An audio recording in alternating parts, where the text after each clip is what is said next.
en 1973, más o menos. Estaba yo en Estocolmo, en el Karolinska, y en la ciudad me encontré con Enrique Rugeles y con Jaime Villegas. Y hablamos un momento, nos fuimos a tomar un café. No sé la dirección ni nada, pero estoy viendo dónde estuvimos. Y me dice Jaime Villegas, a propósito, hay toda una idea de IBM de crear por medio de computadores la parte administrativa de un hospital, con una de las cosas que les interesaba a ellos enormemente eran las dietas,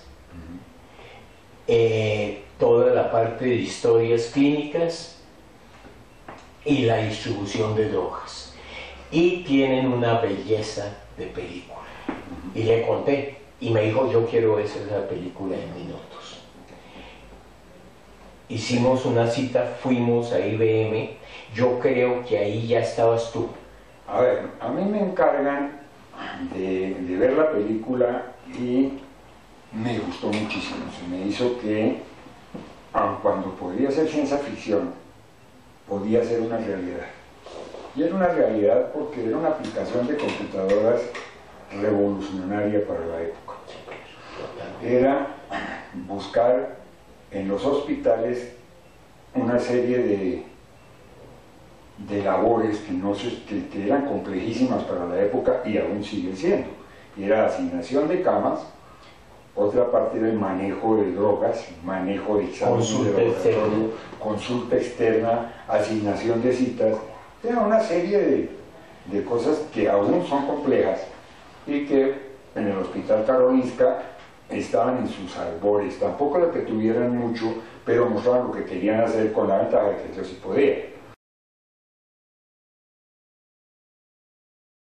En esa época, al comenzar con las ideas y discutirlas y las factibilidades, pues sabíamos que se iban a generar varios enemigos gratis. Y recuerdo en el Congreso de Cardiología Infantil, en el Hilton, el señor ministro de Salud de Costa Rica, que dice que lo que tiene acabada la salud pública en Latinoamérica son los médicos rateros. Entonces, pues obviamente el público no gustó del tema, dijo los que trabajan por ratos, 4 horas aquí, 4 horas allá, 2 minutos de este lado, total no trabajan bien.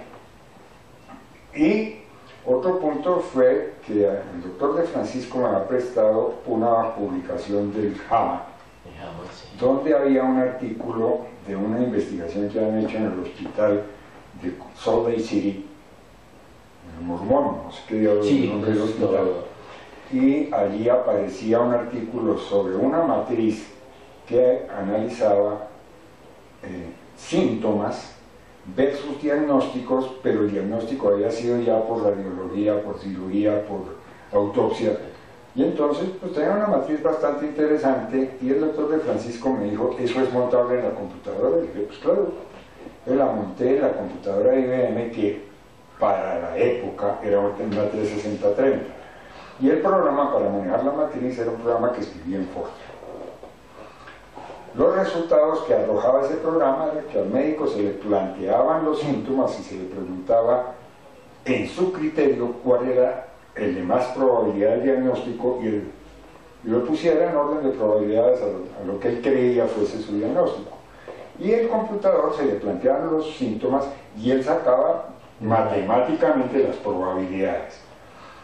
Recuerdo que el doctor Bejarano publicó para ese congreso varias hojas de bibliografía, donde se habían puesto porque no había ni siquiera en ese tiempo todavía fotocopiadoras. Era muy moderno.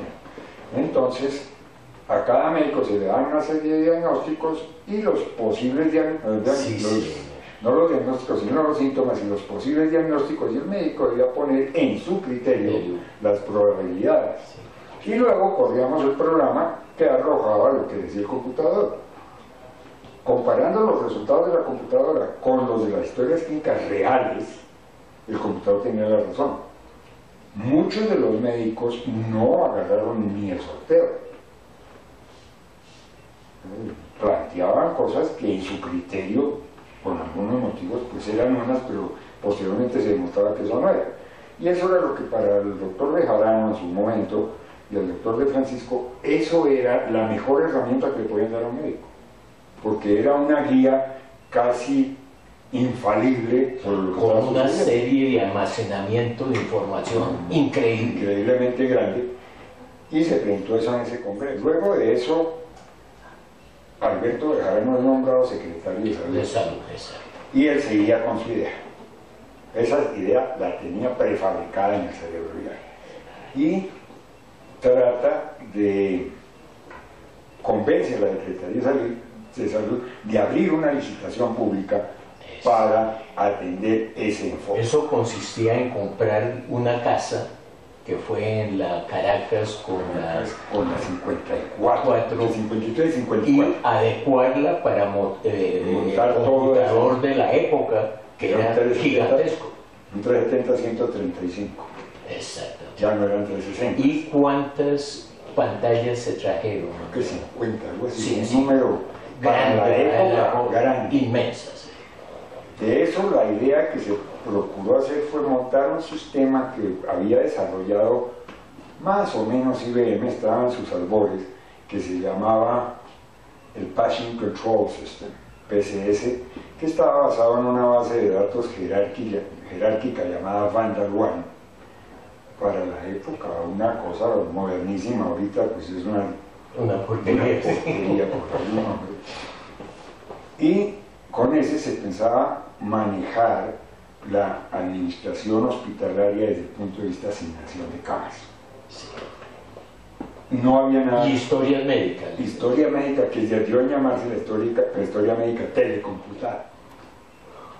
Se comienza a trabajar con eso y comenzamos a encontrar oposiciones de todos los lados.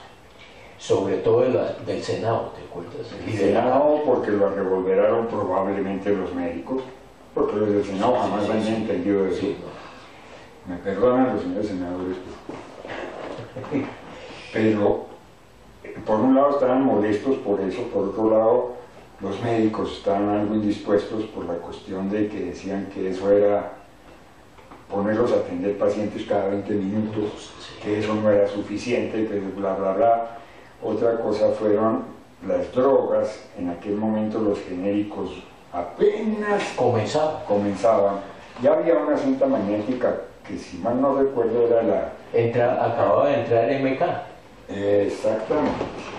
Entonces había una cinta procedente de Estados Unidos que tenía el nombre comercial de algún remedio y su equivalente en el área de MK, si era que existía.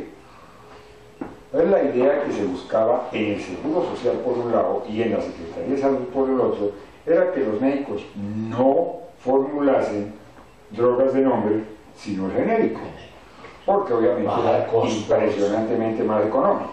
Obviamente a los señores de los laboratorios no les agradó mucho la idea y fueron otro punto que hicieron lo imposible porque eso no funcionara. También, por otra parte, políticamente no fue factible. Eso fue en el gobierno de Alfonso López. Correcto. Y el que firmó el contrato Alberto Bejarano. con Alberto Bejarano fue el presidente López. Pero infortunadamente estábamos 40 años adelante. Es que Aquila Chayo fue el primer punto con la secretaría, con el computador que se había comprado esa casa, y fue el primer hospital, el segundo hospital en el mundo que tuvo. Que fue, primero fue Karolinska. El Karolinska y luego fue la clínica Chayo. Desgraciadamente, una cosa que hoy día sigue siendo absolutamente moderna, no caminó por la parte política. No hubo poder. Ese computador acabó en el distrito para catastro. catastro. Y una cosa para terminar. que nos frenó mucho el desarrollo de este concepto en hospitales. Y era una idea fabulosa de los médicos, y era que toda persona tuviese una tarjeta de memoria donde se pusiese la información crítica del paciente. Cuando todavía las memorias no eran de núcleo o eran las grandes y entonces había una solución que era patente de Honeywell en Francia y se llamaba P5. Y por una razón que desconozco, nunca se pudo usar la P5. Pero era la solución, que es lo que ahora llamamos una tarjeta con chip.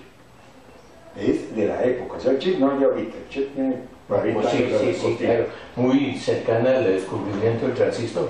Sí, no, eso pues, hoy por hoy podría volverse a intentar hacer, pero ya las nuevas promociones de médicos, ya enseñados al TAC, a la resonancia magnética, a todas esas cosas tecnológicas, ya podrían, es más, ahora las cosas que le sacan a uno cuando viene un examen aquí, se la entregan en un CD. Claro. Porque no, primero a gastar placas y mucho menos a gastar papel. Y eso, hoy por hoy, vamos a hacer ya, el papel tiende a desaparecer. Sí. O sea, volver tan horrorosamente costoso que no se puede usar.